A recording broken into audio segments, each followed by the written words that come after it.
Okay. Welcome, special patients, surgeons, and creepy orderlies, to the 212th episode of an Unearthly Podcast, streaming live on the 28th of June, 2017, and featuring World Enough and Time, written by Stephen Moffat, and starring Peter Capaldi as the Doctor, Pearl Mackie as Bill Potts, and Matt Lucas as Nardole, with Michelle Gomez as Missy, and John Sims returning as the Master. I am the host, and I'm here to tell you that in Cybermen Mondas, Hole falls into you.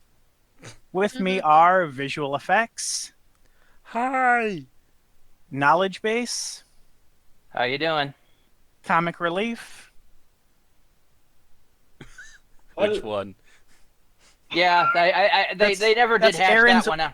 that's Aaron's order in the. What, really? I Yep. want to be mood lifter.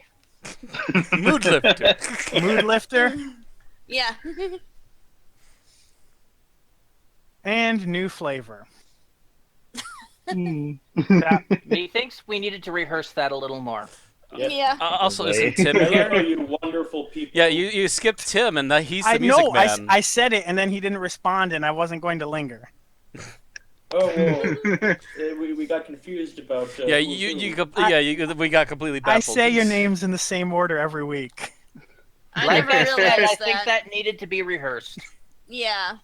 Like Hello, that you completely went over my head that you do beautiful that. I'm usually surfing porn at that point. Hip deep into the midday. Well, thanks for at least admitting it, Aaron.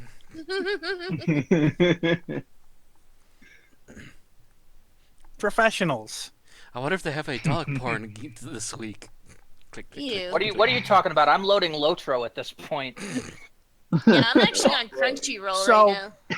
Now seems like an that opportune kind, time okay. to move on to the news, starting with the birthdays. All right, so we have a few birthdays, and actually our news is not that large this week. Apparently, everybody has just been freezing in anticipation of the upcoming final episode. Things have been quiet from Big Finish. Things have been quiet other than our normal ratings, but there are a few birthdays to go on. We will go through that in the news, followed by, of course, our review, but not scoring of World Enough in Time, as this is part one of a two-parter. So, first of all, first birthday that we're going to mention is Caitlin Blackwood, also known as Young Amelia Pond, has turned 17. Caitlin is preparing to appear in two roles this year, the comedy Journey Bound with Sylvester McCoy and the short film Sundown with Fraser Hines. Wow. So, yeah. And I don't know if you've seen her picture, she is turning into a carbon copy of her aunt. Yeah, that's right. She is Or her cousin. aunt. Yeah, very much so. Mm-hmm. She's turning, she's like the spitting image of her there. I keep wanting to just say Amy Pond, and my brain is just dying. So. And your brain keeps dying, just wanting to keep saying Amy Pond. You'll have to excuse me. I did not sleep well today, so. So I'm sorry was I up have early. a cold. Anyway, happy birthday to Caitlin. Next up is Yasmin Page, who you might remember as Maria Jackson from the Sarah Jane Adventures. She turned 26. Wow. Wow, that's been. It makes you feel old. These were young people back then. Yeah, she was recently Josie Young in the Good Karma Hospital and is the titular character in the Book of Yehudit on Radio 4. So she has stuff going on. Next, we go to the 25th of June and Sheridan Smith, who Big Finish listeners will remember as being Lucy Miller. Lucy Bleedin' Miller. She It's, turned 36. I don't Sheridan's been think that's a busy. relation. Sheridan's been busy since getting her OBE in 2015. She starred in last year's Huntsman, Winter's War, as well as an episode of Gallivant and Walliams and Friend. This year, she's to be in The More You Ignore Me, as well as The Moorside and Ratburger. So, wow, that's quite a bit on her plate. 3 productions, yeah. Mm-hmm. Happy birthday. And then today, we wish a happy birthday to Lala Ward, better known, of course, as the second Ramana, who turned 66. Not much published-wise from the Venerable Lala, save for doing Fourth Doctor adventures with her ex-husband, Tom Baker. God, I want to give her a hug. She looks like an aunt. Good luck with that. Happy birthday, Lala. And we move on. There are no lost stories. So we are going to move on to our episode news and the current episode, World Enough and Time. Aaron. Okay, so we've got right now we've got the overnight viewing figures for World Enough in Time. It had an audience of 3.37 million viewers, a share of 22% of the total TV audience, according to the unofficial overnight figures. It was usually, as usual, went up against Casualty, which only got 4 million watching. Mrs. Brown's Boys had 3.38 million, and Pitch Battle had just below 2 million. ITV, the highest show, was The Voice, which had 3.8 million. Now, if I recall, that's up from last week. Yes. Mm-hmm. It is up from last week by almost 500,000. Very good. All right, that's good news. Well, there's didn't that one show wrap up already? Britain's Got Talent. Yes, yes, Voice but is last basically week taking its spot, I'd assume. But But last week tanked hard. Yeah, it did. But didn't it also go up against the concert last week, or was that? Nope. No, that was week that was before. weeks before. Yeah. Yeah, no, the Eaters of Light just tanked on its own accord. Yeah. Apparently, but maybe there might be changes in the news. We'll have to see here in a moment. But no, it was having hard issues. It's probably fans tuning in because they know this is the finale, and Mm-hmm. they know it's Moffat's end, and they know it's Capaldi's end, And they knew there was a returning character and a returning monster. Okay, well, we've got press reactions from various different outlets. So let's take a look at the Telegraph. Thought it was tried. The Mirror was impressed with the way the Cybermen were used. The Radio Times thought it focused or liked the idea that it focused on the original Cybermen and thought it was macabre and riveting.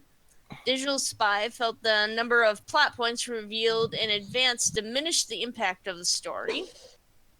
TV Fanatic agreed with Digital Spy. Den of Geek also did not enjoy the fact that there were so many spoilers for publicity reasons and stuff. And it kind of Ruined the surprise, yeah. Yeah, ruined the surprise, but it still felt the episode was impressive.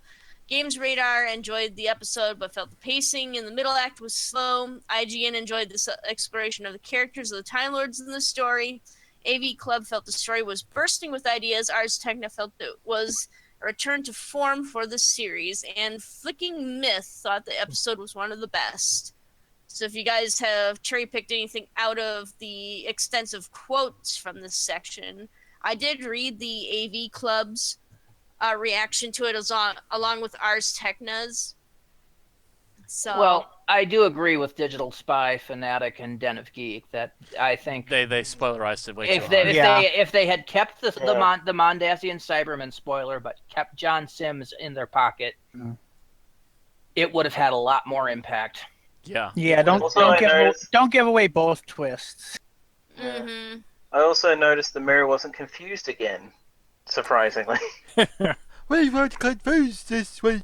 We like it much. Maybe they hired somebody new. Maybe they brought in somebody who actually knows what the heck they're watching. Okay, so we have, what is this, overnights? Australian overnights, which took me to kind of a weird link that I'm not used to. Yeah, that's weird because that's not what was supposed to be there. Maybe you accidentally copied the source that our normal source took from. I don't know what happened there.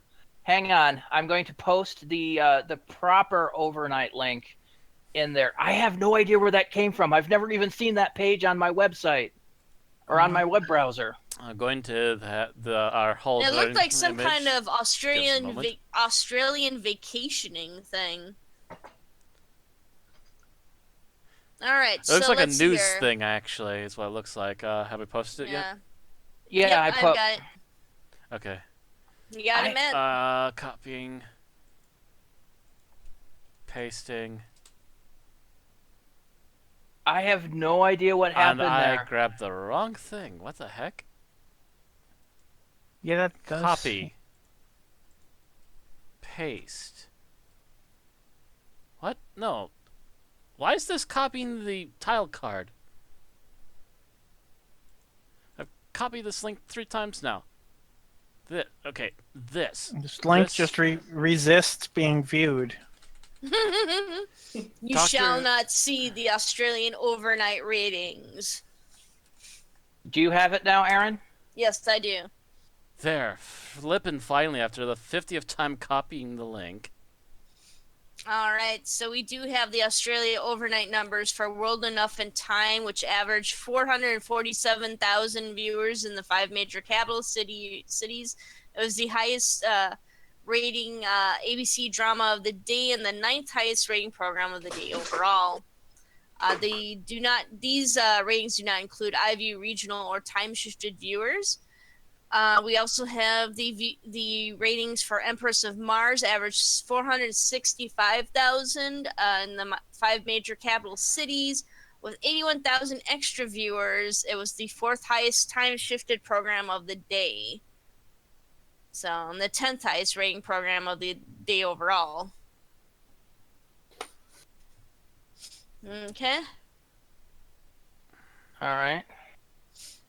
All right, and then finally we have the appreciation index number for World Enough in Time, which has hit an all-time high of 85. Have we had Doctor Who hit 85 at all? We have, but not recently. We Yeah. we I was have gonna like say, two or three seasons ago, but not recently.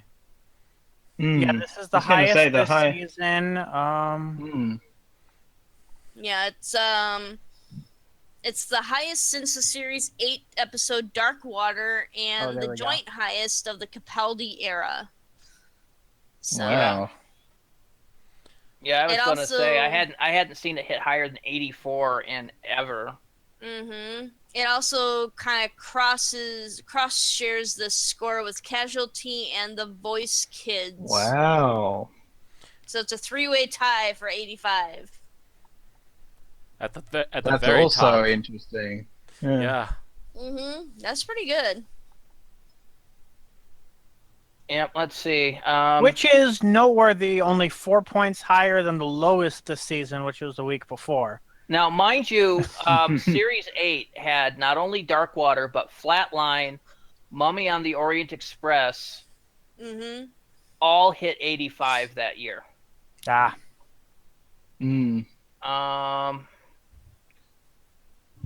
Yeah, 85s are coming out regularly then. I don't see the AI Semi-regularly. index for. Oh, yes, I do. It's not the highest of Doctor Who by far. The highest audience appreciation index that I've seen is Day of the Doctor, the 50th anniversary special, which hit an AI 88. Oh, wow. Wow. But we weren't recording AIs back then, so we Yeah. weren't aware. Oh, wait. Asylum of the Daleks, when it first came out, hit an AI of 89. Really? Wow. Wow. Remember, when I first saw Asylum of the Wow. Daleks, I loved it. It was only in First subsequent knee-jerk watches. reactions may have been positive, but after we come through it once or twice, it's just like, ugh. Yeah. Yeah. AI 88 was also hit by A Good Man Goes to War. Anything in season 5. Oh, Good Man Goes to War is one of my favorites for that season. Pandorica Opens hit an 88. Ooh. Big Bang hit an 89. It seems like they were just more general. I mean, more generous as a whole at that point as well. That's because we weren't and sick of Moffatisms. End of Time Part 2 hit an 89. Planet of the Yeah, Dead, again, Waters of Mars more hit an 88. generous as a whole. Again, we weren't tired of Moffatisms. Moffat's hit some End of things Time was not over the Moffat. head to death. Stolen Earth, Journey's End both hit a 91. And that was RTD. Yeah, I'm only going back as far as the beginning of New Who, because I know the rating system was way different back in the 80s. But yeah, even RTD was getting far higher than this on a yearly basis. So yeah, the End of Time being 89 says that they were more generous at that time. They liked it better. I can see it for part 2 with the David Tennant regeneration scene and everything. Yeah. Because that was an emotional tearjerker. So that was a tearjerker, but also the first line's Matt Smith. Or you mean that he turned into David? But yeah, Stolen Earth, Journey's End seems to be the Doctor Who all-time high. Oh, actually, no, that's the one where he feigned keeping himself. Yeah. Okay. Anyway, moving on. Moving on along. And now we're going to the past and the future. First, the past. We have the BARB ratings for Eaters of Light, including HD and +1. And the Eaters of Light had an official rating of 4.73 million viewers. Ew. And that is, 26. again, the lowest of the season, it looks like. The 26th most watched program of the week, and the 11th highest one rated on the BBC.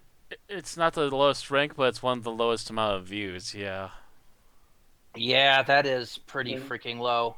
It says for the second week running, Doctor Who was the highest rated program on Saturday.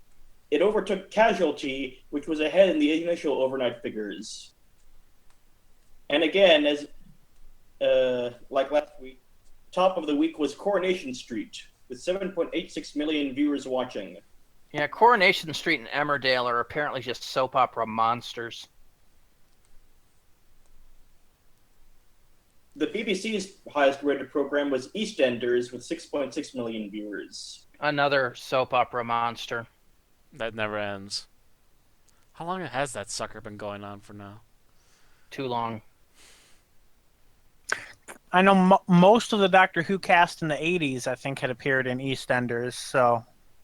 That, and I think EastEnders was one of the guys from Red Dwarf was on EastEnders for a while. Possibly. I wouldn't be surprised. And they actually had guest casted for Return to Earth from there. EastEnders started its production in 1985. Yeah. February 1985, and it's been going ever since. February. God, it has been going since the first week of February? 19th of February. 19th. Okay, there's at least a couple of weeks between us.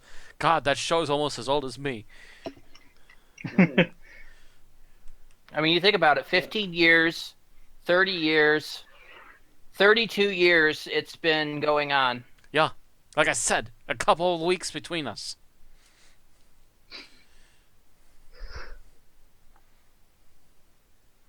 Anyway, next article. And I hear that as Matt's age, and I want to offer him a pacifier. Hey, I'm not the youngest one here. I look towards Bill. Yes, I know. But Next it just makes article. me feel old. We have from Cultbox news that the final episode of Doctor Who Series 10 will be 61 minutes as opposed to the usual 45. Oh, 42. 45 for 42. 42. But it's longer than usual, and so we'll be getting more Doctor Who for our buck. Now, if that means that BBC America is going to show it all, and they probably will, that is probably going to be at least an hour and a half. Yeah, it'll probably be 45. an hour and a half on BBC America. Because, yeah, they add commercial breaks on America. Which for means people those... that don't know.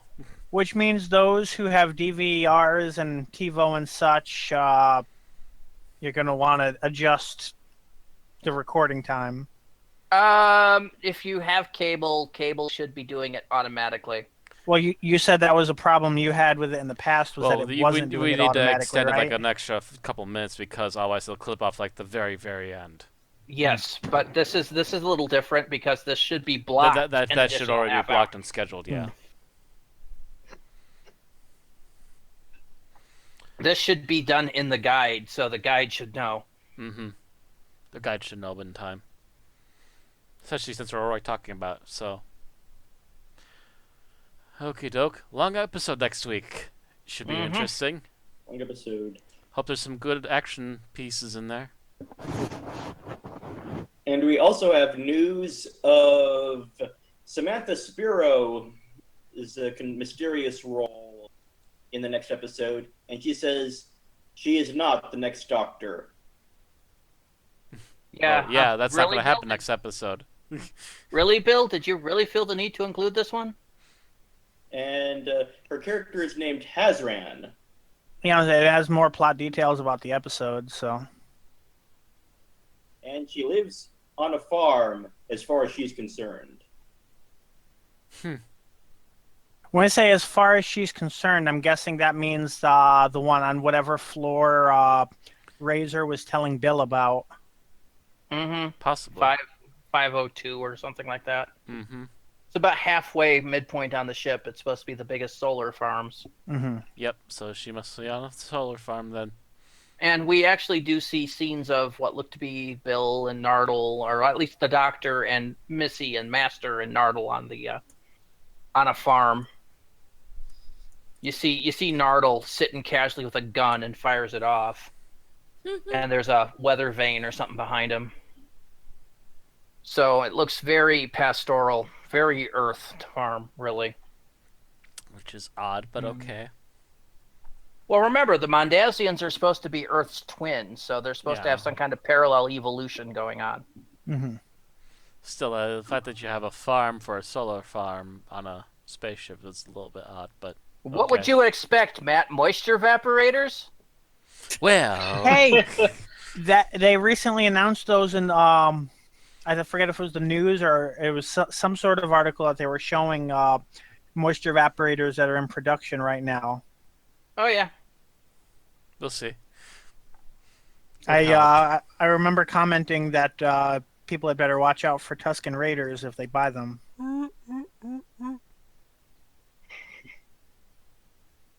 Okay, let's just make Earth more like Tatooine. Let's just do it. And get the laser Ooh. guns. That'll improve everything.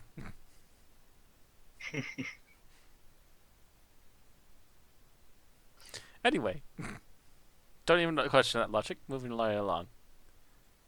On to, we have Oh wow, publicity photos.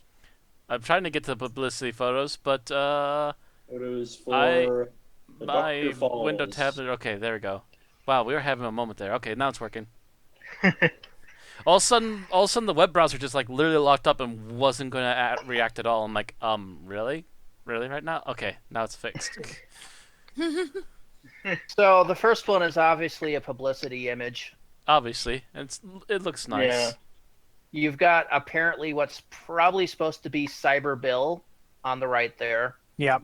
The Doctor looking up, Missy with her frickin' Mary Poppins umbrella out.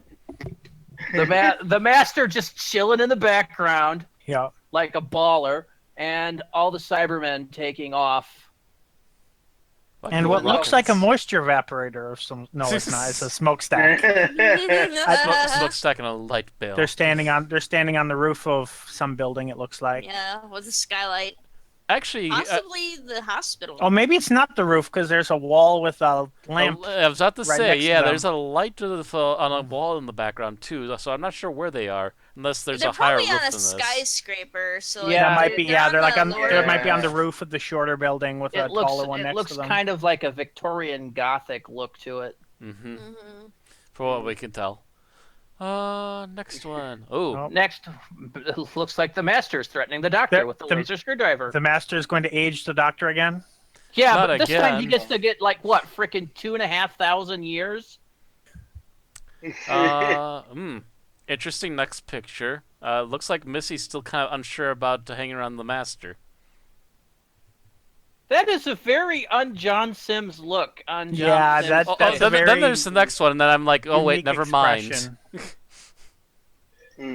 Yeah, she's basically just kind of doing her little twisty, windy, God. I think somebody took Sims back to school. It's like, this is the master, this is what he's like. Yeah, because he's They're emoting a lit- lot of the master a lot more properly all of a sudden. They're literally Well, arching. Did you see Somebody, that? they're arching. They're literally arching. The thing is, if possibly getting the sound of 4 out of his head has returned the master back to what he's supposed to be. Yeah. Possibly. I think we're going to be able to do the opening that I had in mind for next week, but I'll have to sit down with some video editing to do it if we are. Or at least give me the But clips. I have to watch the episode first. I don't know. I'm almost seeing these two, and I'm thinking, if you know the song "Anything You Can Do, I Can Do Better." Ha! kind of almost as- thinking that, yeah. Especially with some of their facial expressions, you could definitely see them as singing. Yes. Oh, especially this other one here. I'm a couple more images in. They look to be whistling. Yes. That's the one I meant. You kind of see that as singing, definitely. A Cyberman, the Master, the Doctor, and a pile of straw all over the floor below them. That's what it looks like. The Cybermen's just like, well, this is happening, I guess. This is my life. Welcome to it. Doctor, kill me. And bursting through a door, apparently. Doctor shocked look. Dr. Shock look. They're outdoors. Back into the hospital again. Master with the laser screwdriver again. Where did my Missy- laser screwdriver go? Missy, she should have like a freaking laser or sonic umbrella. She really should. No, she was using it like a Sonic yesterday, or this last she's weekend. like so. she's like using a walking stick here. Yeah. Looks like. So you know what I That's find is last one. interesting? I don't see any photographs of modern Who Cybermen, even though we know that they're going to be appearing. That's because they added them to last week's promo. Hmm. When we didn't see them last week, so Oh, Do we see Nardle? Have we seen anything of what happens to Nardle? he's we in the see- trailer, but he's not in he's these in the photos. trailer, but he's I'm Yeah. doing stills of the trailer right now. I don't see Nardle, but I've seen the other Cybermen, and that's just the end. Yeah. of There's the like video there's a shot in the trailer where he comes out of like a trap door or something. Mhm. Not a trap door, like a cellar door or something. like I said in the BBC One trailer, you actually see him where he's sitting there on the farm holding a gun, and he idly shoots it. So I'll have to look at the trailer later.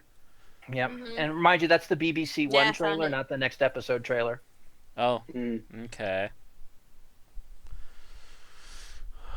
Oh. Anyway, next. Yep. Moving on. Right. And this moves us on to mine, which is open in this window. Jesus. Okay, so last week we announced that Stephen Moffat and Mark Gatiss would be moving on to make a Dracula show, and of course there's been a lot of premature opinions from the internet about that because it's Stephen Moffat and Mark Gatiss. They've Ma- managed to make yeah. their Doctor Who act like Sherlock, and they've managed to make their Sherlock act like the Doctor. So Moffat says is Dracula solves crimes. I just made that up. It's not that. It's not that. That's quite good though, isn't it? No, it's not Moffat. No, you get Dracula in a modern time solving crimes. You've got fucking Forever Night. To be honest, I just True read blood. that as him being sarcastic when he says that last bit, but yeah. No, yeah, there needs to Well, be more to it, and then it becomes Forever Night, and that's actually a good show. I'm pretty sure on Moffat's business card it does say professional troll. It should almost. No, it just has the troll face. It just has troll face, just there in the corner if you look close enough. He does mention what we already speculated on. He says production will not get underway for some time. He says, I've got other plans before that, mostly involving a balcony and a gin and tonic. You push a button on his business card, it plays the troll song.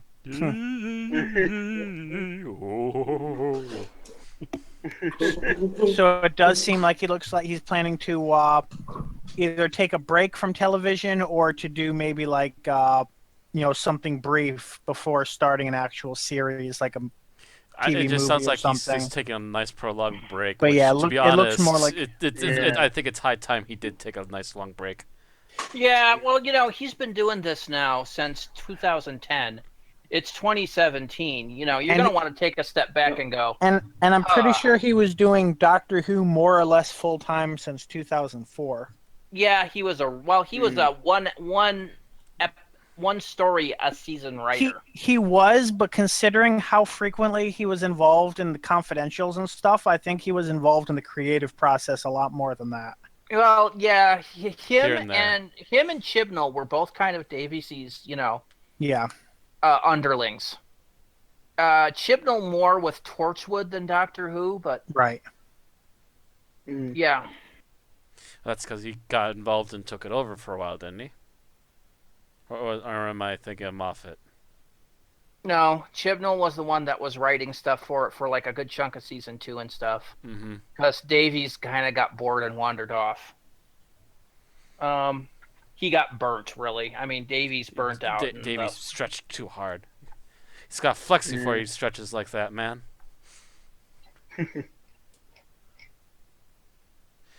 Anyway, thank God the Dracula's not solving crimes. Yeah. I would much prefer a Blade series, to be honest. All right, so that moves us to books, and while we've been idle the last week, and while everybody else have been kind of resting and waiting for the news, Candy Jar Books has been a little bit busy. Really? Candy Jar Books is having a lot of news? Is nonstop again? Well, normally we get about one a week. This is the first time we've got 2 in 1 week. So the first thing they've announced the next book in their Lethbridge Stewart range, and it's called The Dreamer's Lament, written by Benjamin Buford Jones, covered by Martin Baines. The summary is as follows. When visiting his mother, Lethbridge Stewart is a little perturbed when Harold Chorley calls to ask for his help. A train has gone missing near Bristol, and Chorley's convinced it has something to do with the Kensham Triangle, where over 50 people have vanished without a trace since the early 1800s. Seriously? Why is it always a triangle? Why can't it be a square or a circle? Or a parallelogram? Elsewhere, Anne Travers is coming to terms with the loss in her family and sets about preparing for a funeral. However, news reaches her that both Lethbridge Stewart and Chorley have gone missing, and her help is required to find them and hopefully solve the mystery of the Kensham Triangle. What connects the missing train to the triangle? What's it got to do with a wren from World War II? And just why does it appear that Lethbridge Stewart and Chorley are in the village of Keesham in 1815? Do they stumble upon the Cardiff Rift? That'd be kind of cool. Cardiff Rift before they The answers lie in the Dreamer's Lament and a strange being called the Loa. So that is going to be that. It is available for pre-order now, and it is part of the yearly subscription offer. For information, go to the Candy Jar Books website. Otherwise, they seem to have a Resident Evil dog on their cover.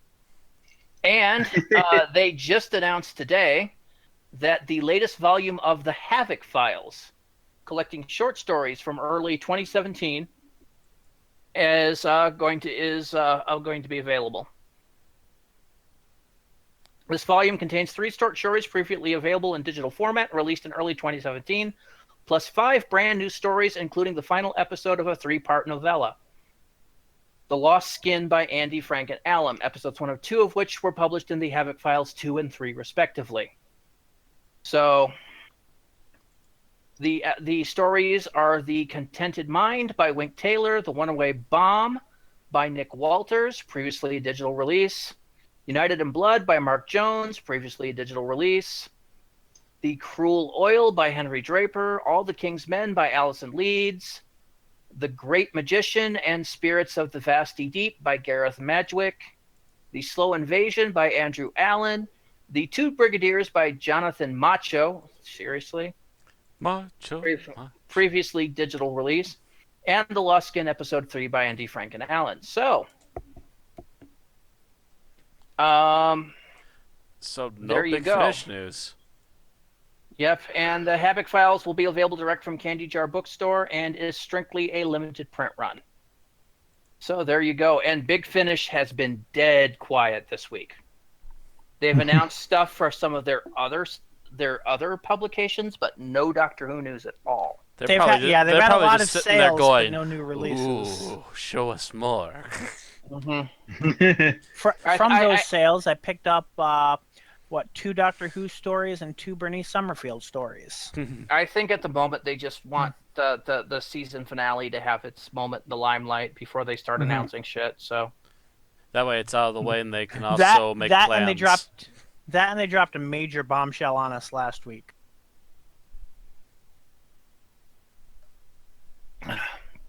So they're resting on their laurels, so we got no Big Finish news, no really other science fiction fantasy news that I've heard of that's worth a damn right now. Anybody heard anything in particular? It's probably worth mentioning that I forget their names, but the Han Solo standalone Star Wars film had hired 2 directors that were known for their comedies, with the expectation that they could handle the comedic aspects of the Han Solo character. Apparently, the actor was concerned because they were essentially turning Han Solo into Ace Ventura. Voiced some concerns, and Lucasfilm ended up pulling the directors off of the movie. I've heard actually more than that. I also heard that the producer had issues with how comedic it was getting, and it was getting too much. And then she started asking that they start taming it down a bit and do some reshoots. Right. So it's probably the producer is probably the one that the actor went to. Possibly. And the apparently the directors took grievance with the reshoots and gave up. Christopher Miller and Phil Lord were the. Actually, I'm not sure if they gave up or if they were forcibly fired by the producer and they rehired a new director to finish things. Yeah, I heard the new director is Ron Howard. Yes, Ron Howard is the new director. We're getting there. We're building up to that. But essentially, the 2 directors, by the way, that got released, they were the guys that were behind the Lego movies. Oh yeah, they're great at making parody of a character. Yeah, that's just my thought too. Is that these guys are really great at parody and jokes and like pop culture kind of stuff, but doing a Han Solo movie needs a lot of serious moments. So maybe they were taking a gamble, thinking that they had a comedic background, but that they could also do serious, kind of like how a lot of directors start, for example, in really cheesy horror movies and then go on to do serious drama after the fact. So maybe that's kind of what they were thinking with these guys. Yeah, we know you can nail comedy. Let's put you in charge of a serious movie. We think you can handle it. And a serious movie with light moments. Right. Yeah. Right. Yeah. And they went too light with all of it, and it's kind of come back to bit them. They've been replaced by Ron Howard. Now, speaking of comedy, here's just a random thought that I just had.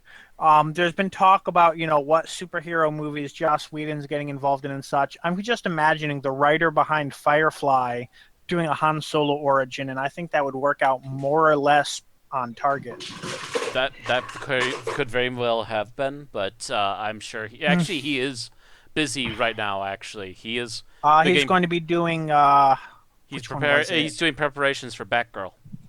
Batgirl, that's the one. Yeah, I was like, Supergirl's not right. Supergirl's not right. Well, Batgirl, no. They're putting Joss Whedon in charge of Batgirl. Yes, Batgirl, he'll kill her at the end. At the end of the movie, haha, it's the start of the Killing Joke. See you all next one. What? Yeah, I hope that Jeff Johns and whoever else is in the exec pool are watching the fan base well enough to know that that's not going to fly. The thing is, that's freaking Whedon. It's what he fucking does. I kill you. Bye-bye. What? Bye-bye. No, come back.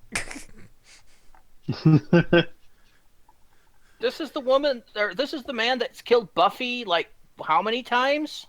Like, depending on who you ask, I go with 3. A lot of people go with 2. Who ended his run on X-Men sealing Kitty Pryde into a giant bullet and firing her into space?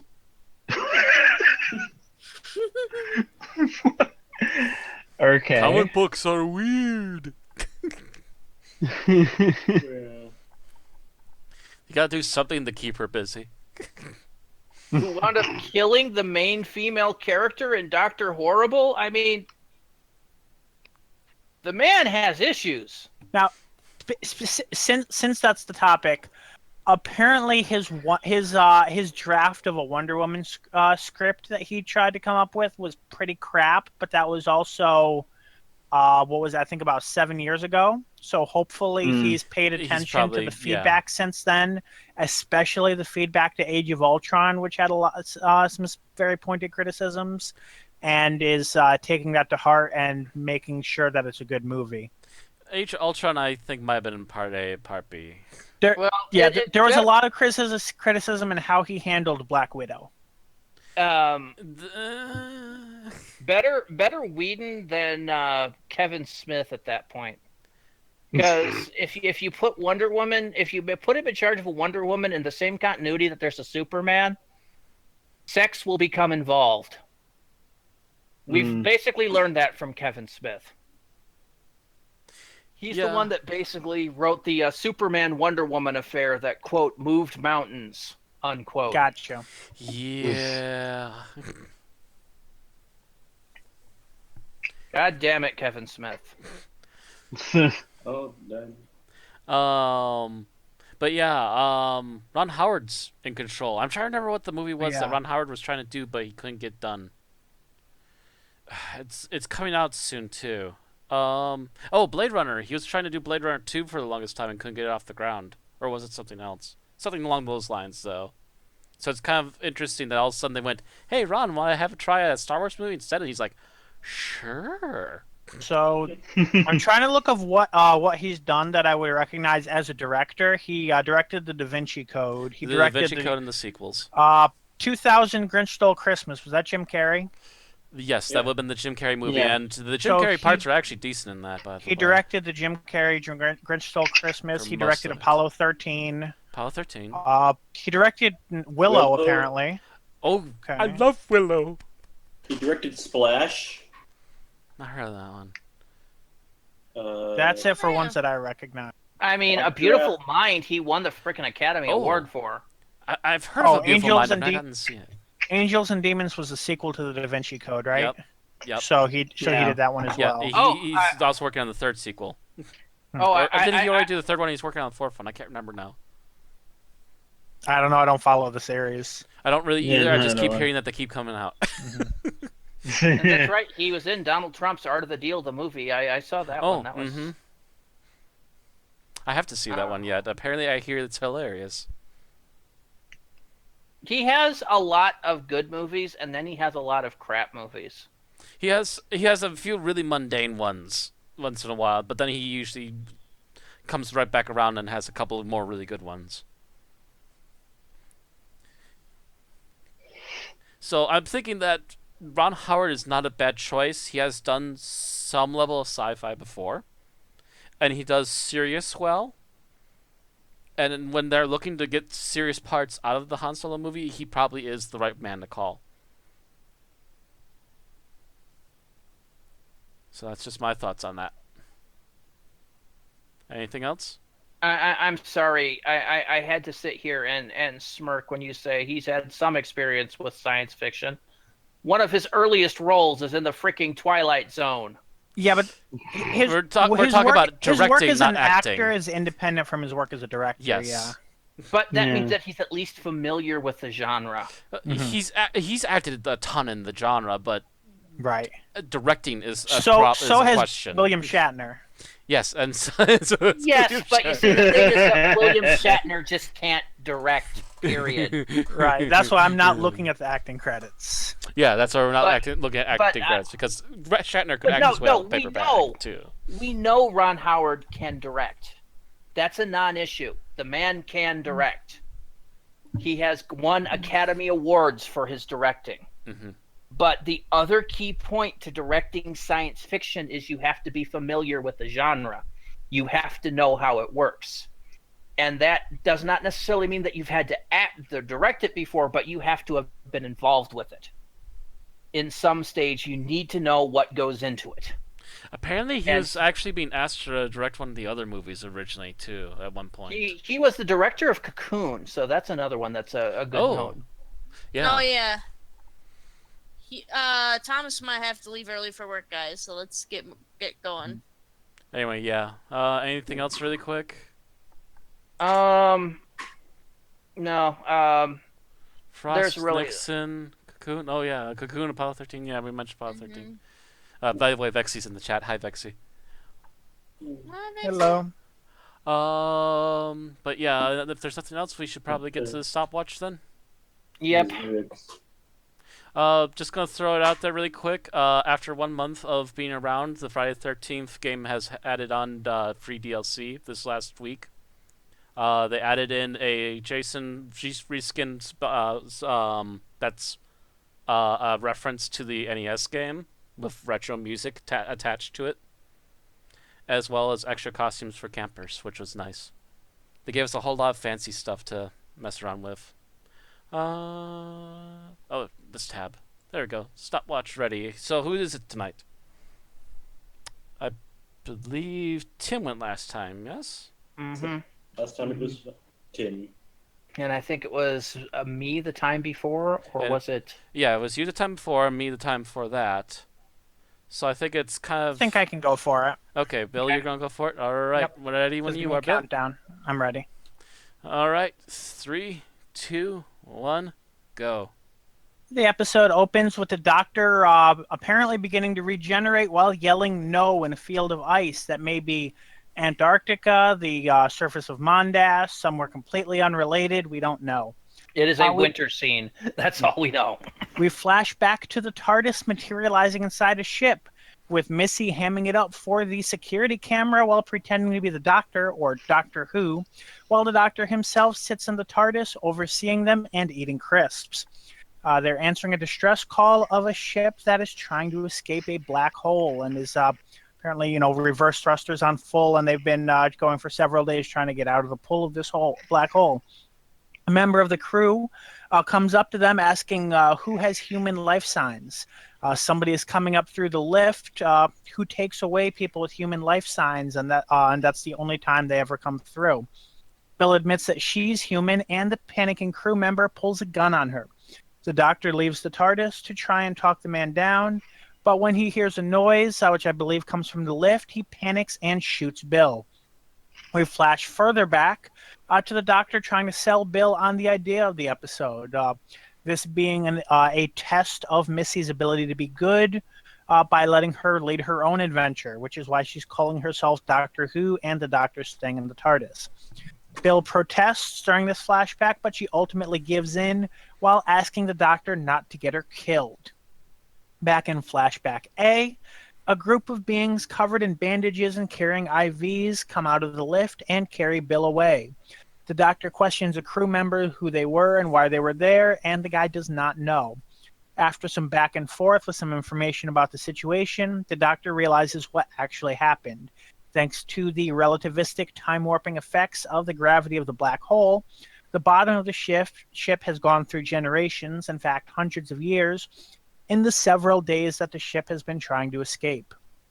During this time, Bill wakes up in a hospital where she has been given a chest box to replace her missing and damaged organs. She's told that full conversion was not necessary, though it will be in time.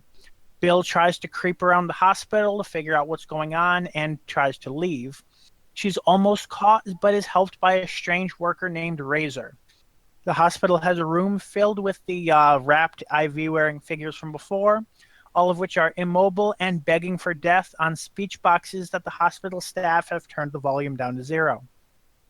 One of them tries to attack Bill, but Razor stops them and invites her to tea, where she sees a security monitor showing the Doctor and the others on the bridge, where it has taken the Doctor a week in their time to sarcastically raise an eyebrow. Bill is forced to work in the hospital, where she remains for several years. The Doctor sends Bill telepathic messages to wait for him, and Razor takes Bill outside the hospital to show the conditions of their area and why the special patients are being upgraded. This is Project Exodus, strengthening the populace so that they can escape the lower levels of the ship. Razor offers to take Bill to the lift to meet the doctor and the others, but instead takes her to the conversion theater. They find that the process is less painful if the patient doesn't know where they're being brought. The surgeon reveals a special piece that can be placed over the head post-conversion to remove the reaction to pain. The doctor, Missy, and Nardole arrive at the bottom of the lift. Missy is tasked with getting information from the computer, while the doctor and Nardole head off to find Bill. Missy is greeted by Razor, who reveals that he is actually her former self, the 2007 Master, after she discovers that the colony ship they are on is from Mondas. Meanwhile, the Doctor and Nardole meet a Cyberman who claims to be Bill. And in the final moments of the episode, the Master reveals himself to reveals himself to the Doctor. All right. A little slow on that one again. You got that in about 4 minutes. I'd say at least 8 seconds. I thought you were telling me I was too slow for a second. Okay. No, I was slow to switch tabs. All right. So let's go on to likes and dislikes. I'm looking at the list, and Aaron is once again first. What do you like overall? Overall I like the music.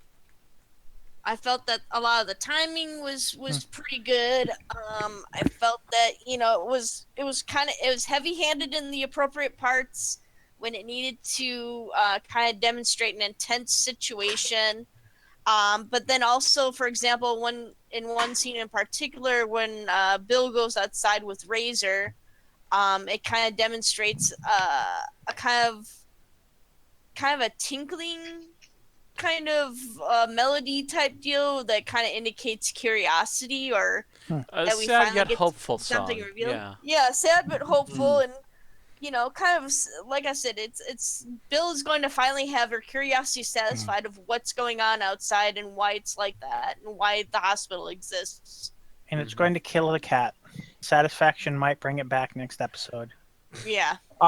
One thing that I've seen people commenting on is that as compared to Dark Water, where the Cybermen theme sting would give away, who they were whenever they were hinted at. There's a lack of noticeable Cybermen music As of yet. in this episode. I wonder if they're going to bring back was it the moon base theme that we heard that was so good. Probably not, because this is all being done by Murray Gold.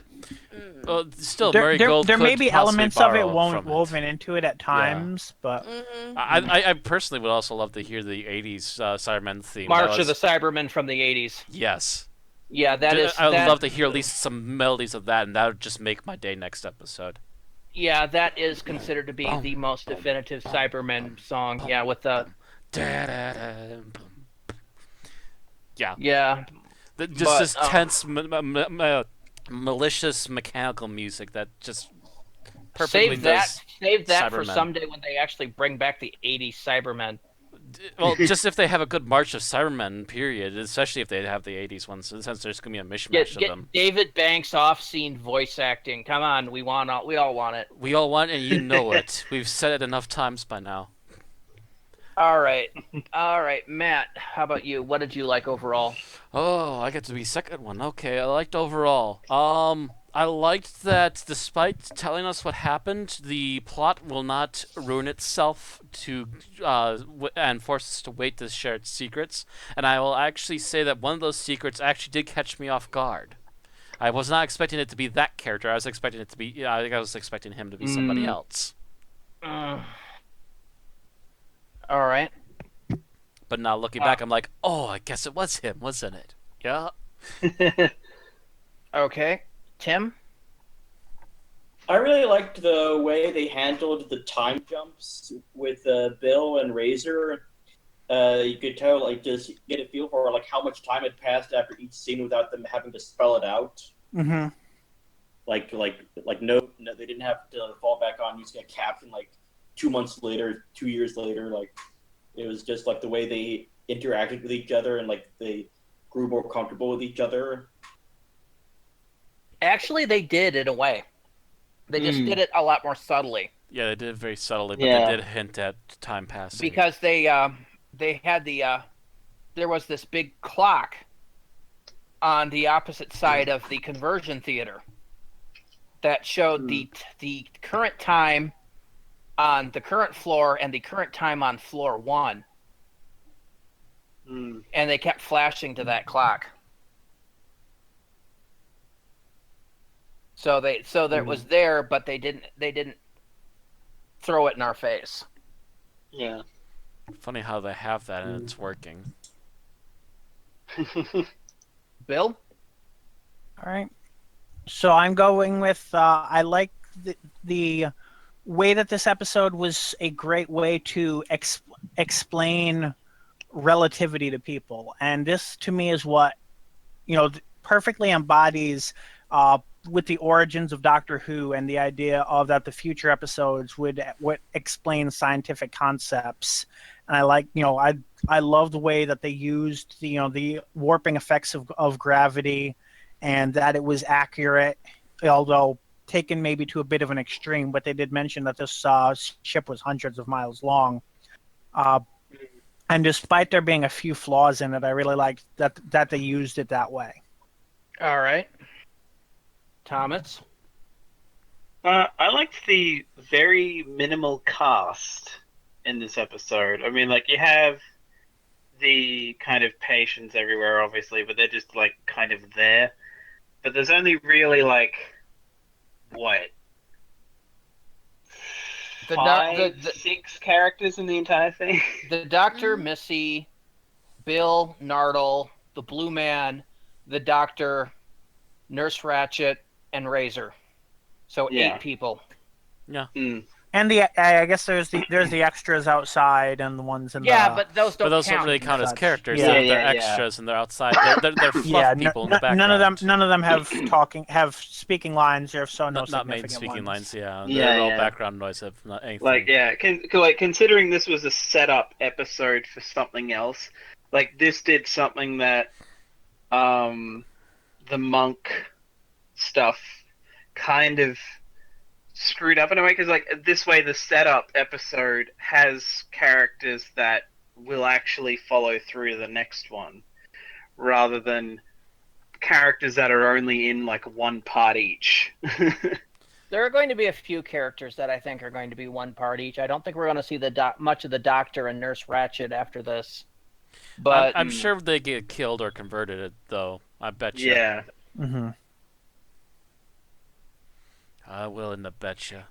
Or at the very least, they at least serve their purpose Mhm. better than I would argue any of the throwaway monk characters did. Mm-hmm. all right, so what I really liked in this episode is I liked the Master's disguise. Yes, Mhm. it was very effective. Mm. He was I don't know how many of you ever watched Babylon 5 back in the day, No. but there was a tertiary character in Babylon 5 by the name of Zathras. And this character came off very much like Zathras, and Zathras was one of the most well-loved tertiary characters in Babylon 5. So you think this might have been a Babylon in reference, and they're It might have going, been haha. No, it was not Zathras, but it was close. It was Well- probably somebody remembered the character fondly and decided to do something kind of like it. Well, let's do this character because people remember him fondly, but then let's throw a wrench in the works where it's actually a villain.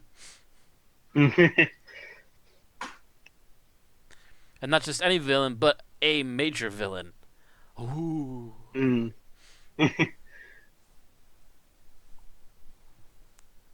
But anyway, I really enjoyed the personality of the character and everything. It was great, and I just was amused whenever he was on the screen. So He played that role extremely well, by the way, so much so that I completely ignored the fact that I should be looking for the master. There's also the first time I didn't quite realize it was the Master until I think literally the minute that he met Missy. I think I was kind of wondering, but not 100% sure. When I rewatched it, knowing for sure, that just made the character all the more enjoyable to me. Mm. okay, so what didn't you like about the episode? Aaron, you're up first. Let me see here.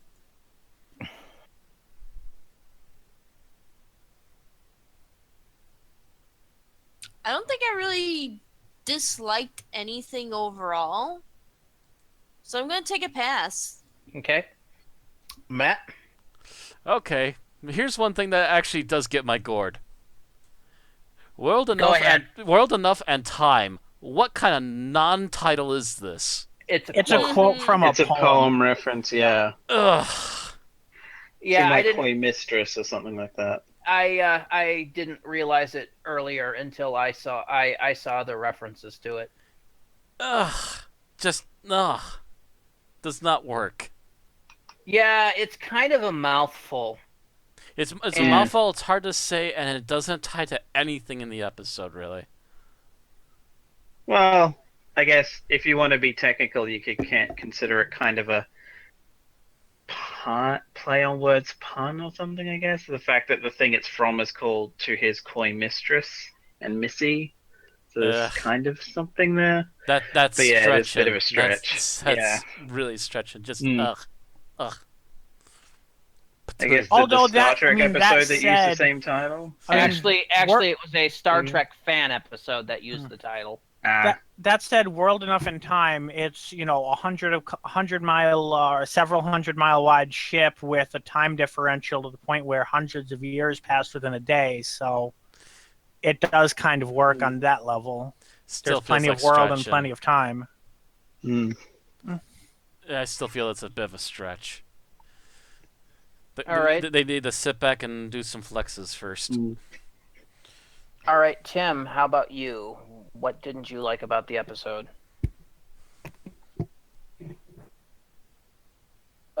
We sort of talked about this, and I don't know if I'm going to be taking someone else's, but I really didn't like having the masters spoiled for me. Yeah, we mentioned that in the news, and I think we all agree that it would have been a lot better. That's If right. they That, had- that, that was my first choice, but I couldn't remember it, so I came up with a second choice for a not like thing. But yeah, Mm-hmm. I agree. I agree there. The publicity definitely dampened my excitement at the reveals of this episode. It's like, Yeah. but then I was thinking, like, in this day and age, it would have been hard to keep something like that a secret. They kept it a secret through filming. They were already, they were done with the season trailer by the time anyone found out about it. Yeah. That is true. So if they would have held it to their chests, they could have kept it, but Thanks, All right. BBC. All right, Bill. All right, so I'm going to go with the mechanics of using the lift, I think, were kind of poorly done. They mentioned that the last expedition to go out to leave the lower levels, got lost and whatever.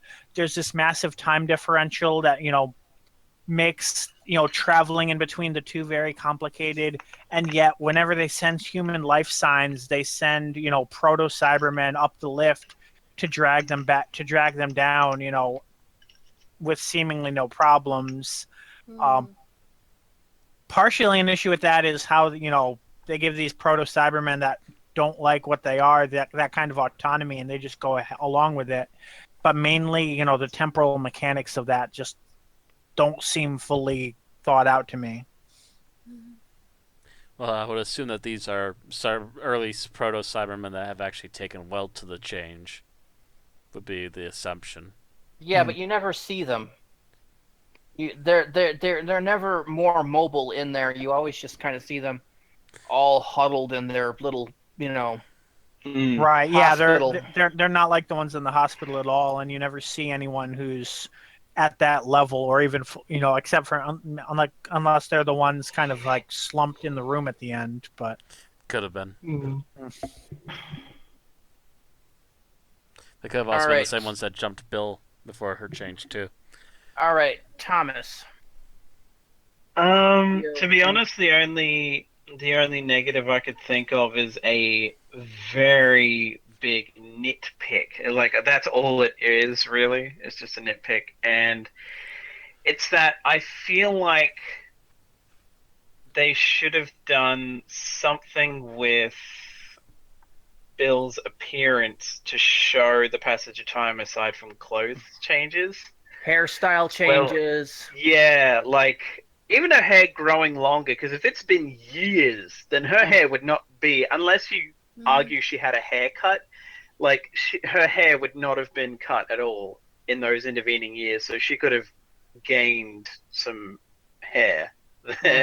Like just subtle things like that, where it's like, okay, yeah, this has been a while. Yeah, that's true. Granted, of course, they've had the problem where before in New Who, where Amy's supposed to be like really, like far older, and then doesn't look like she's aged at all. Or aged So, very little. Yeah. So I guess that's just kind of a It's running amazing thing. how they managed to do that with men. Because they did it with Tennant and they did it with Smith. Right. But the one time they try to do it to a woman, they botch it completely. Yeah, after having done it all right in a previous episode with Amy as well, which was weird. Mm-hmm.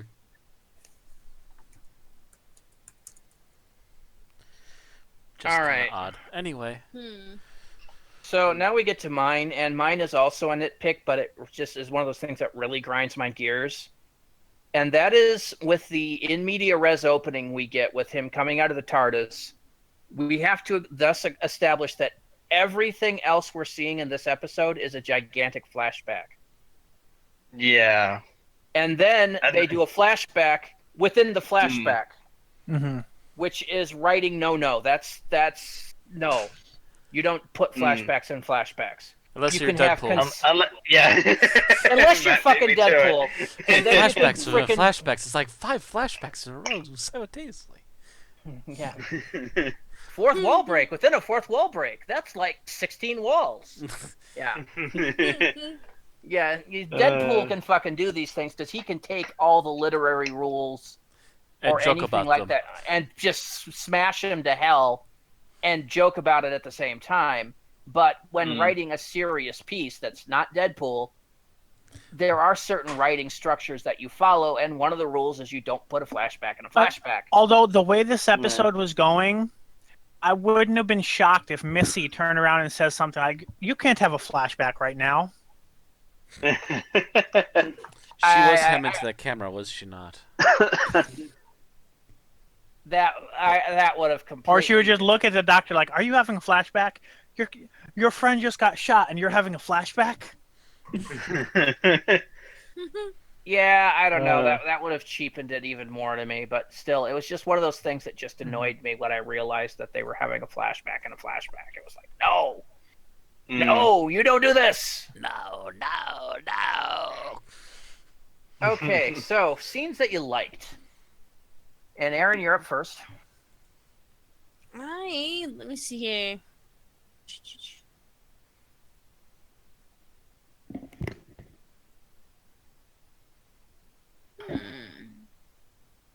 I kind of like the scene where he's actually, Mr. Razor is actually outside with Bill. Because it's there that it really kind of hammers home. Although there's a sinister sting at the end of it where we see an image of a kind of a partially converted Cyberman staring out a window. But it kind of hammers home the idea that there is nothing left to do but to convert to Cybermen. Like it legitimizes the idea. I think is what is either AV Club or Ars Techna described it as. So it seems like it seems like a valid choice to make. Like, why wouldn't you convert? There's nothing else you can do. You know, you can't go and explore the other. You can't go and explore the other floors because everyone who's ever done that never comes back. And the people that are here right now are all dying because they're all trapped here. So what else is the option? Yeah, it's just a desperate need, and John Sims does a really good job at selling it too. Mm-hmm. So. All right. Matt? This unit was Bill Potts. I'm just as soon as I saw that Cyberman, I'm like, they're gonna do it with her, aren't they? It's gonna be her, isn't it? Yes. Just turn that knife in the doctor's gut some more, please. Yeah. Well, he can't tease that he killed a companion this season, but he certainly can kind of sort of kill them. Well, we don't know yet. We don't know how this is going to come out. Yeah. Yeah. Yeah, we're not sure how far this particular conversion is yet. We Yeah, don't maybe know he's- how deep this little rabbit hole goes, but Yeah. I'm We thinking did by see the beyond the eye hole, and there is still some Bill in there. I will say if this is how she ends up, the Cybermen I think will be responsible for more companion deaths than anybody else. Cybermen are officially better than the dogs at their job. Although I don't think the Yeah. and actually the Cybermen did sort of second hand cause a doctor to regenerate too, so they have that as well. Mm-hmm. Mhm. We are most efficient. all right, Tim, how about you? What's your favorite scene? The scene where Nardole takes a selfie of. You're having an emotion. Oh yes. Emotion. That's an emotion. That's genuine emotion. Emotion. I gotta take a selfie. You're having an emotion. Click. All right, Bill. So I am going to go with. Dang it! I had two. I hate it when I have two choices bouncing in my head and I forget one of them right when I'm trying to finalize it. But I think I'm going to go with the. Actually, yeah, fine. I think I'll go with the scene where the Master reveals himself. God damn it! Yeah, I was gonna say that as well. It's kind of cliched because that's that those types of scenes are usually great and really enjoyable, but it is. Especially what you done to his friend. Mm. No, just that whole scene was just Yeah. She's not realizing what he's trying to say until the very end. Mm-hmm. Mm. all right. So scramble for a new one, Thomas.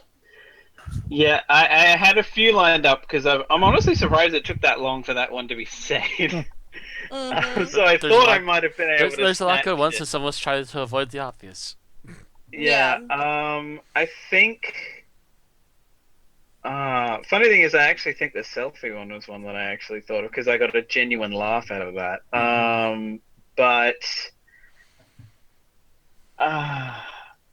I'm going to have to go with.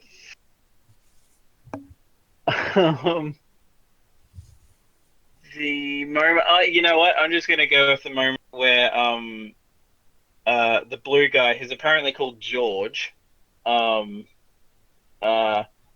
he goes to shoot the doctor, and Missy is like, no, he's not allowed to kill you because if I'm not the one to kill you, we'll both be disappointed. So, Yeah, still that old mentality. Yep. All right, I think I'm going to go for the scene where Missy saunters onto the bridge and hams it up. I'm Doctor Who. I didn't like that part of it so much. I just like her general performance. I think she was For just doing casual that just to make the dismissal. doctor twitch. Yes.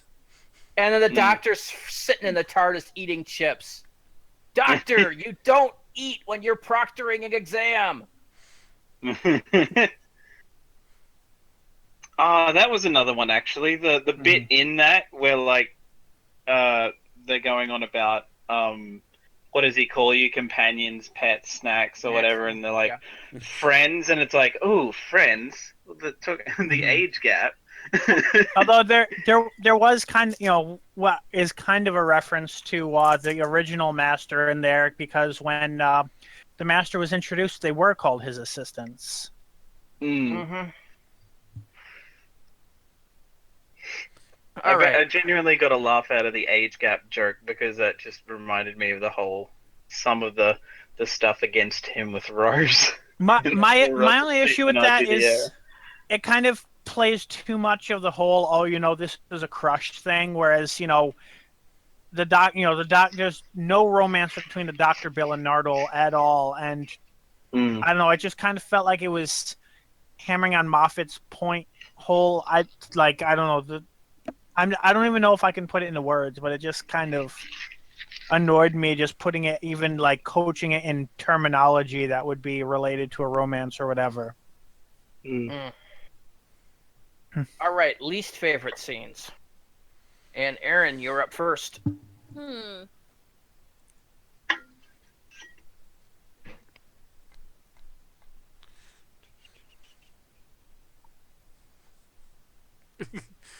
I'm trying to think. I'm just like, is there anything here that I really didn't like?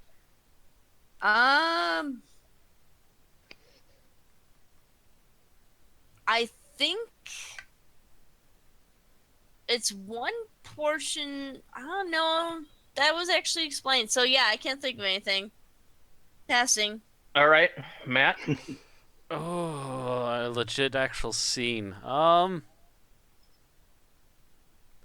I will say that some of the middle part did get a little fluffy at times, but they did speed through it. Thankfully, they didn't linger too long. Okay, but nothing in particular. But nothing major. Just that that did get a little fluffy. All right. It would be Tim? nice if they would have focused. I didn't really like the scene where it looks like Bill's going to jump out the window, but then she closes it. Mm. I don't know about jumping so much as maybe trying to climb out, but then all the Cybermen noticed her, and she's like, "Oh, never mind." Yeah, that was kind of teasing. Okay, Bill. I'm going to go with the very last scene because it just felt so clunky to the point where it didn't feel like there was enough line there for both Missy and the Master. Like, it felt like they were trying to take like one line and stretch it out to be as dramatic as possible, and it just came off as being ham-handed. Okay. I can see that a bit. Thomas? To be honest, the only thing I can think of is actually a bit during that whole Missy thing at the start. And it's basically just the Missy dab. That was just like, oh God, really? That was the only eye-rolling moment I had in the entire watching the whole thing. People have been waiting for the chance to cringe at that scene since it was in the season trailer months ago. Yeah. Like, just, I don't, it's one of those things that I'm just like, why is this a thing? And that dates the episode, as far as I'm concerned. All right. So my least favorite scene is the pre-credit opening bit, where Capaldi comes out on the snowfield, starts regenerating, says no, and then howls no as he starts to regenerate, which is absolutely crib noted from Darth Vader at episode 3. And we didn't like it there. I mean, it was that. I mean, the saying no and then howling no is from Luke, but the way the cinematography of that scene was Darth Vader. Yes, it was. Yeah. It was Hamill's delivery with the Revenge of the Sith camera work. Yeah. I just hope that this isn't one of those cases like it was for friggin' the monk stuff as well, because we've already had a fake regeneration. Yeah. Tease. Right. So... Yeah, I hope he's not trying for 3 regenerations this season. Trying to outdo himself, so we're gonna have to whole deal with this again and just 5 more doctors because Moffat blew all the rest. You killed my companion. No, I am your companion. That's not true. That's impossible. Either way, No. it was just so over the top. It was just so goddamn over the top. I'm just like, no. And not the no, just the oh. Unfortunately, I realized as it was coming out of my mouth that I should have tried to do a Cyberman voice when I did that line there instead of a Vader voice, but it was already halfway out of my mouth. Nah. No, I mean I am your companion. It would be, I Yeah. am your companion. No. that's 60, an 80s Cyberman. 60s cyber voice. Yeah. I Yeah. am your companion. Yeah. Yeah, that. Yeah. As, I three think of us this is try to one do of the those voice. things where hopefully, yeah, like I'm just hoping that will be better with context than it was as just a tease at the start of an episode. Even Considering so, who wrote the episode, it's entirely possible that scene will never happen. Yeah. Mm, either way, it's just it was there for the entire purpose of an en media res opening, which I hate in media res openings because they're so overdone already. yeah. And This will get people's attention. Huzzah! Ding ding ding ding ding ding ding ding. yeah, that's the entire Yeah. purpose of in media res, and I hate it because it's usually followed by the 3 days earlier or whatever. Yeah. It just I just don't In like this case, like years or decades earlier. we don't know.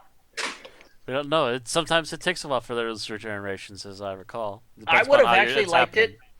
it if the flashback scenes that we would have had after Bill got shot was what was pre-bump. Yeah, that would have worked.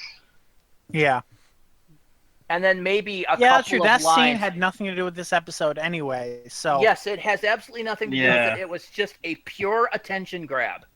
Mm-hmm. Yeah. This is Mafia I going, just- I got your attention now. And if we had done that and maybe Yeah. a couple of those lines just as a quick mini flashback when she got shot, right. just to remind us of what happened, and that would have worked perfectly. Or like, yeah, she gets shot and she says, I didn't like this idea anyway, and then the theme plays. Mm-hmm. Yeah. But no, it was just way too over the top, way too cheesy, way too Moffat-y for my tastes. So that's You got my Moffat issue in on my that. Doctor Who again.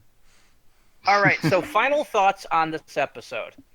Not the story arc, just this episode alone. Aaron. I actually really enjoyed this episode. My favorite parts, I think, took place in the hospital with Bill bonding with Mr. Razor, and then of course the big betrayal and then eventual reveal of who Mr. Razor was. All came together kind of nicely for me. Yeah, the only slow parts I can really think of is when they're at the top of the ship with the doctor, with Missy and Arnold, trying to figure out what's going on and how to get down to Bill. So, yeah. You know, I almost wish that we had had one more season of Clara instead of Bill. Because this ending for Clara would have been so appropriate. Yeah. Actually, now that you mention that, yeah. Considering that she apparently was inside a Dalek, or at least some form of Would her be the was only inside a the Dalek. only character to be both in a Dalek, in a Cyberman, and considering what happened to Danny Pink, it becomes even more doubly appropriate. Yes. Mhm. And Missy would definitely have some sort of snide remark. The Cybermen who loved Yeah. one another. It just would have been one of those moments of just pure, oh my god, this is, the look on Clara's face when she realizes about what happened is, oh my god, this is now going to happen to me, would have been beautiful. Yeah. But Yeah. we didn't get that. Mhm.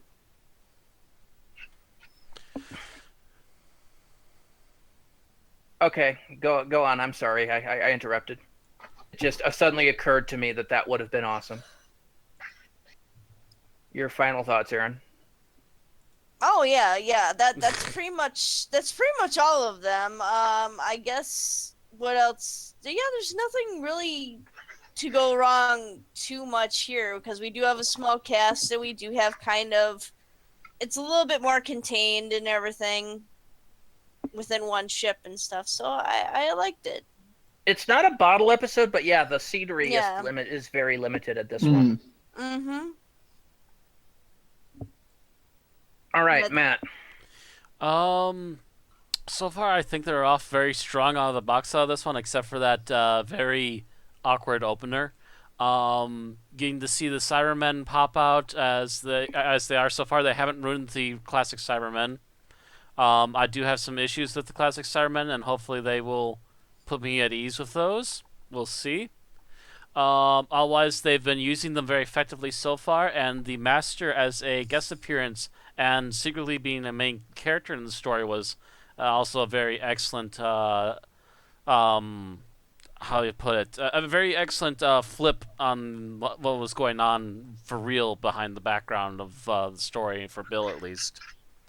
Because literally the entire thing was probably prepping her for becoming a Cyberman the entire time. Mm-hmm. Just waiting for the right moment, and the doctor coming down was the right moment. All right. Tim? Yeah. So, despite the fact that the Master was spoiled by the preview, I liked how they kept it as close to just who the Master was up in real life. That took me by surprise, and that still was. So I can't be too upset at this episode. And overall, it was a well-written story with some good interactions with Bill and Razor. And also going back, I do agree with Bill, that some of the science behind the whole thing getting to be explained was going back to the original concept of Doctor Who. That was a nice touch. So those are basically my thoughts. All right, Bill. Okay, this was a very atmospheric episode. It was good enough that I didn't mind it potentially butting heads with spare parts. I will be annoyed if it does anything that completely cuts out the possibility of it. But I did think it had the atmosphere to be able to approach such a subject. Great characters. It's nice to see an episode, even one involving Moffat, where they, slow down and let the story play out and be emotional rather than what the trailers indicate may potentially be an overrushed action fest next episode. But that episode's going to be, an extra half of the length again, so they may be understanding that. But so far it's a very good setup with a few minor hiccups, and hopefully the next week continues that trend. Here's a question for you, Bill. Okay. How would you have felt if they had gotten Mark Platt to write a modern version of Spare Parts? Kind of like how they did Human Nature.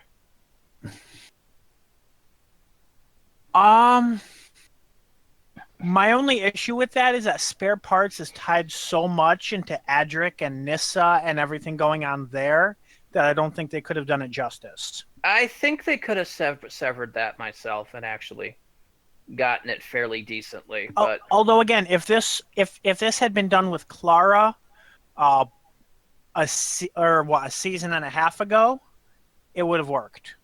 Mm-hmm. Because she would have been going through the same sorts of feelings that Nyssa was going through, and that could have been played off and made into not exactly the same, but unique while being faithful to the tone as well. Okay. All right, Thomas, your final thoughts? Pretty much just this episode is honestly, I'm going to say this episode on its own, to me, is better than the entirety of the monk stuff. Yeah, it already is. Yeah, and generally, even though we can't speak as a story overall, the setup actually has me interested in what's going to happen next. Whereas with the monk stuff, I honestly didn't really care. About halfway through, we're just like, yawn. Yeah. And I actually felt this episode actually had a very, low budget horror sci-fi kind of a movie feel to it that actually really worked as well. Which works especially with the fact that we're doing retro Cybermen. Especially when Bill is looking out the window and you see all of the heads of the Cybermen turn towards her as she goes to close the open window and stuff. Yeah, I'm definitely looking forward to the next episode. All right. So yeah, other than the couple of issues that I mentioned in my stuff I didn't like the opening, and I didn't like the giant flashback portion of it. I really liked this episode. Like Bill, I'm a little concerned how it will do because Spare Parts is such a beloved audio drama that if this pretty much pulls a total negate on it, I'm afraid there's going to be a very big backlash on it. Oh, there's gonna be a bigger backlash on that because how the hell do the Cybermen get back to Mondas? No, the question is how did they leave Mondas in the first place? That's also another question, but because Spare Parts pretty much stated that they had since their leaving of orbit, they'd been trapped in underground cities and had developed such a sense extreme agoraphobia that anybody that tried to walk on the surface went insane. So how would Mondasians ever been able to get in spaceships like that? Yeah, so hopefully they have at least some sort of explanation for that, and it better not ruin the rest of the background of the Cybermen, but we'll have to wait and see. Yeah. We're dealing with Moffat, who will never explain anything anyway, so maybe they'll never explain how these Cybermen got here. Yeah. I was also very worried about John Simm's performance coming into this. I'm not anymore. Yeah. He is following a more traditional master role, which is nice. Which is nice to see out of him because he needs to prove that he's still a good master yet. Yes, and he's been a little over the top of the last couple times. This is his chance. If this is a big elaborate plan to hurt the Doctor, I have said before that Delgado is Moriarty to the Doctor, Sherlock Holmes. Ainley is Snidely Whiplash to the Doctor's Dudley Do-Right. Sims is the Joker to the Doctor's Batman. And on that vein, if this is all just to hurt the Doctor, this is the killing joke. This is the killing joke. And that's still considered to be one of the best graphic novels for the Batman series. To date, yeah. And it looks like they're doing just as good of a job with this. So far. I really want to see how this ends. I really hope Moffat doesn't blow this in the second half. It's like sitting here, don't blow it up, Moffat. Don't blow it up. Don't blow it up, Moffat. So help me if you screw this up, Moffat. Your name will be written as a scream of dishonor and rage across the universe. Don't mess it up. He may even cultivate a worse reputation than Jonathan Nathan Turner. Yeah, if he ruins this, yes. Oh, yes, he could. Wow. And that's saying something, that you've become worse than John Nathan Turner. I've heard stories of that guy. Oh, there are stories, and then there are legends. Anyway, it's hard to say entirely how this is going to look until it's done, but I'm really looking forward to Saturday's episode. I can't wait to see more. That's the highest rating I can give something right now. Yeah. All right. That's all we have to say about World Enough in Time in the moment. We're going to have to wait until next week to give you our ratings because we don't have to see like this. And we also have to discuss if the rumors are correct, Series 11 is going to be one gigantic plot line kind of along the lines of Gotham or Arrow and the like. So we're going to have to figure out how we're going to do ratings in upcoming seasons. Key to Time? Because that was like one season long stream too. Key to Time at least had sub arcs. Yeah, and I assume that's going to be how they do it, but they'll just do it by an episode by episode basis. We're gonna have to figure out how they're gonna do it. We'll see how they do it. Yeah. Anyway, maybe a couple of them will that's still over a year away. So. Right. Yeah. We'll worry about it when we cross that bridge. Yep. So that's really it for World Enough in Time. We'll see you next week as we get to Stephen Moffat's penultimate episode and the series finale. Bill, would you care to take us out? Okay. Wrapping up early. Yeah, well, we little got bit. nothing else to talk about. Yeah. Okay. I'm okay with it. Okay. Yeah. I guess theories can wait till we see more of next week. Mhm. So if you enjoy listening to us, please go ahead and like the episode and give your comments. Especially this week, if you have theories, comments, and things, we'd be glad to hear what you have to say down in the comments below. And don't forget to subscribe to us on Twitch or on YouTube so that you can be with us for the season finale. You can also like and follow us on Facebook and Twitter. And if you want to support us, you can head on over to patreon.com/Unearthly Podcast and do so there. All right. So next week, we're dealing with Bill is a Cyberman. The Doctor has to deal with Missy and the Master. And apparently all the Cybermen from the new series are coming up to lay siege. It's going to be the big one. It's The Doctor Falls, written by Stephen Moffat. And starring Peter Capaldi as the Doctor for the second to last time. Pearl Mackie as Bill Potts, probably also for the second to last time. If Matt not the Lucas last. as Nardole, also for the second to last time. Michelle Gomez as Missy for the last time. And John Sims as the Master for the last time in the foreseeable future.